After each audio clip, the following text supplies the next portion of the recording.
Finally acknowledged that videos appearing to show UFOs flying through the air are real. They don't call them UFOs, they call them unidentified aerial phenomena. The several videos they're talking about were recorded years ago by fighter pilots. Then in 2017, they were made public by the New York Times. More now from our Randy Kay. Look at that thing. It's rotating. Images of that rotating thing captured by U.S. Navy aircraft. Sensors locking in on the target. Commander David Fravor saw it firsthand during a training mission, describing it like a 40-foot-long tic-tac, maneuvering rapidly and changing direction. As we both looked out the right side of our airplane, we saw a disturbance in the water and a white object, oblong, pointing north. The object was first sighted in 2004, then similar objects again in 2015. Footage of the sightings, declassified by the military, weren't made public until December 2017 by the New York Times and a group that researches UFOs. Artificial intelligence didn't work very well in the old days. We didn't have enough storage and enough processing power to do anything interesting. And so we tended to design systems that were rule-based because we had enough memory to write down a series of rules. So if you get this input, then you do that. If you think about this, you do that. But we didn't have enough data to really do an analysis. Does that make sense? Is that really how it should be processed? Now with these enormous amounts of storage, we can use advanced machine learning techniques to really understand the underlying data in a way we couldn't do before. So a great example of this is machine translation. The old machine translation systems were all rule-based, and they were awful. They were it was a parlor game, right? You put something in and you see how funny it is coming out the other end. Do you imagine that in our space travels we will encounter other forms of intelligent life? You don't have to go anywhere. You can find it here? Yeah. Where exactly? It's just like right under people's noses. Oh my gosh. Wow.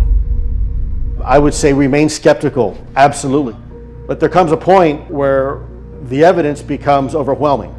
Elizondo says we're not at that point yet, but he believes something is out there, and ignoring it just won't fly.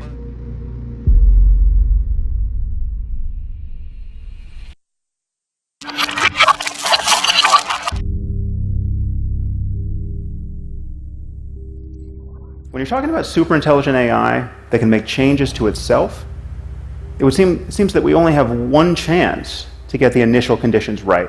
And even then, we will need to absorb the economic and political consequences of getting them right. Businesses are extremely cagey about talking about their interest in artificial intelligence. Not surprising, given that robots or algorithms could replace humans in any number of ways. But the moment we admit that information processing is the source of intelligence, that some appropriate computational system is what the basis of intelligence is, and we admit that we will improve these systems continuously, and we admit that the horizon of cognition very likely far exceeds what we currently know, then we have to admit that we're in the process of building some sort of God. Now would be a good time to make sure it's a God we can live with. Thank you very much.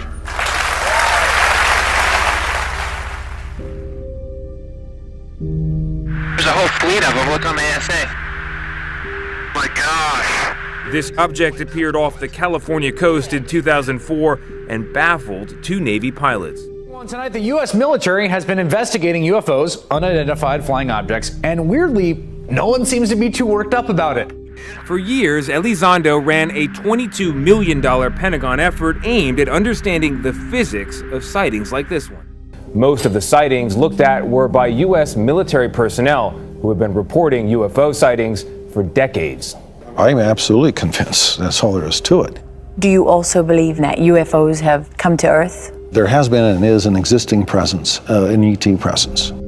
Pentagon officials this month acknowledged the existence of the program, insisting that the effort had ended after 5 years back in 2012. But the former head of that program, Luis Elizondo, told the Times the UF program never shut down. He believes the way that school bus-sized object moved defied the known laws of physics.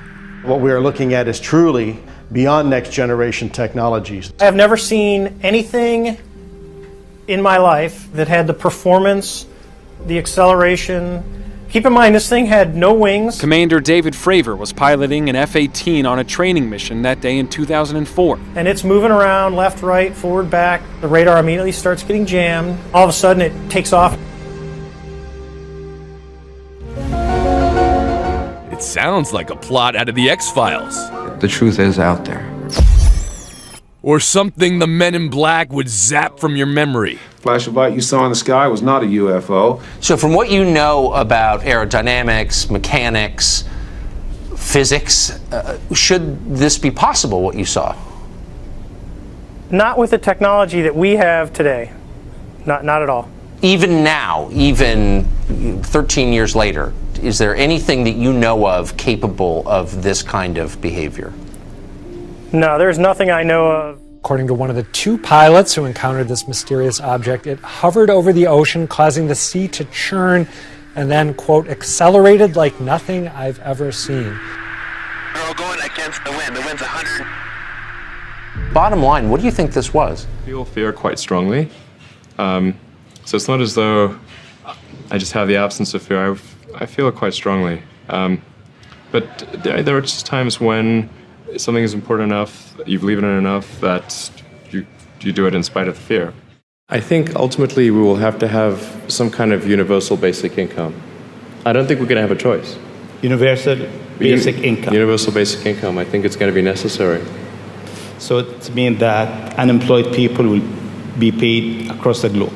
Yeah. Because there is no job, machine, robot is taking over. There will be fewer and fewer jobs that a robot cannot do better. Okay. That's simply and I want to be clear that these are not things that I think that I wish would happen. These are simply things that I think probably will happen. And if my assessment is correct and they probably will happen, then we need to say, what are we going to do about it? And I think some kind of a universal basic income is going to be necessary.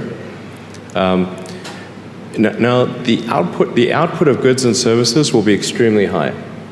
So with automation, there will come abundance. There will be almost everything will get very cheap. I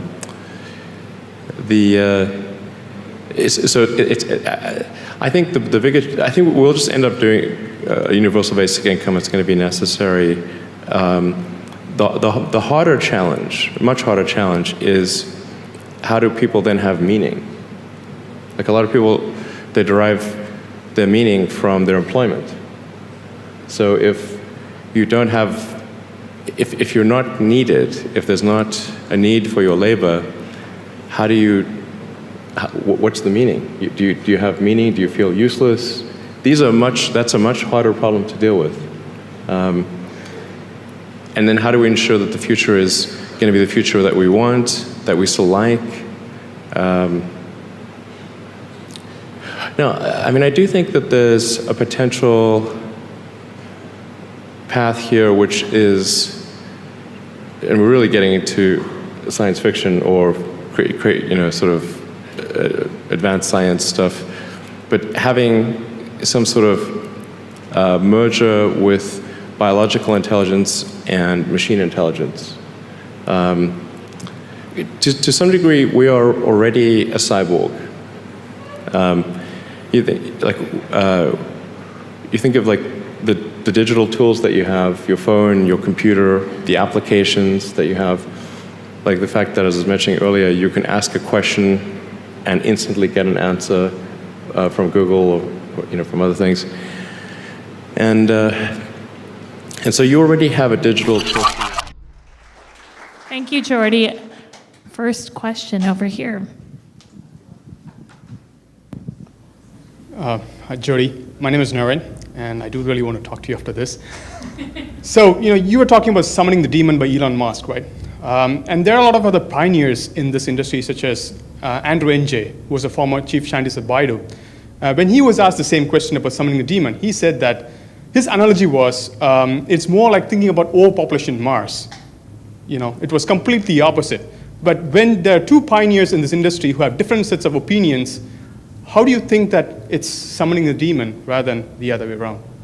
Well, obviously people are going to have different opinions. You have to make up your mind yourself. So my general comment is that people always miss the future. You know, it's this old thing that people are always saying things will go faster than they do in the short term and slower in the long term. The only question is how long it will take. Again, I encourage you to watch that Sam Harris TED Talk if you're interested in this. And given that the companies and governments doing this work are likely to perceive themselves to be in a race against all others, given that to win this race is to win the world, provided you don't destroy it in the next moment, then it seems likely that whatever is easier to do will get done first. Now, unfortunately, I don't have a solution to this problem, apart from recommending that more of us think about it. I think we need something like a Manhattan Project on the topic of artificial intelligence. So this transition is really, really massively important for our entire species to navigate, and going back to that thing that Sam Harris was saying, nobody is paying attention. This thing is happening in the background while people bicker about politics and what's going to be in the healthcare plan in the US, and underneath it all is this rising tsunami. Okay, if intelligence is just a matter of information processing, and we continue to improve our machines, we will produce some form of superintelligence. And we have no idea how long it will take us to create the conditions to do that safely. Let me say that again. We have no idea how long it will take us to create the conditions to do that safely. And if you haven't noticed, 50 years is not what it used to be. And this is 50 years in months. This is how long we've had the iPhone. This is how long The Simpsons has been on television. 50 years is not that much time to meet one of the greatest challenges our species will ever face. And once again, we seem to be failing to have an appropriate emotional response to what we have every reason to believe is coming. The computer scientist Stuart Russell has a nice analogy here. He said, imagine that we received a message from an alien civilization, which read, "People of Earth, we will arrive on your planet in 50 years. Get ready." And now we're just counting down the months until the mothership lands. Okay. We would feel a little more urgency than we do. But these words, demons, doesn't capture the essence of what's happening here. I don't know if any of you are turn-of-the-century weird fiction fans, but there's this guy named H.P. Lovecraft, who's a very famous American weird fiction author. And he espoused a view which is called cosmicism. And the essence of cosmicism is cosmic indifference. So what he was saying is basically, yes, there are these massively intelligent entities out there, but they're not good, they're not evil. They just don't give a shit about you even in the slightest. The same way that you don't care about an ant is the same way they're not going to care about you. And these things that we're summoning into the world now are not demons, they're not evil, but they're more like the Lovecraftian great old ones. There are entities that are not necessarily going to be aligned with what we want. We have clear things that we do not understand how they work operating in areas that we can't control. This is quite an important debate. If you assume any rate of advancement in AI, we will be left behind by a lot.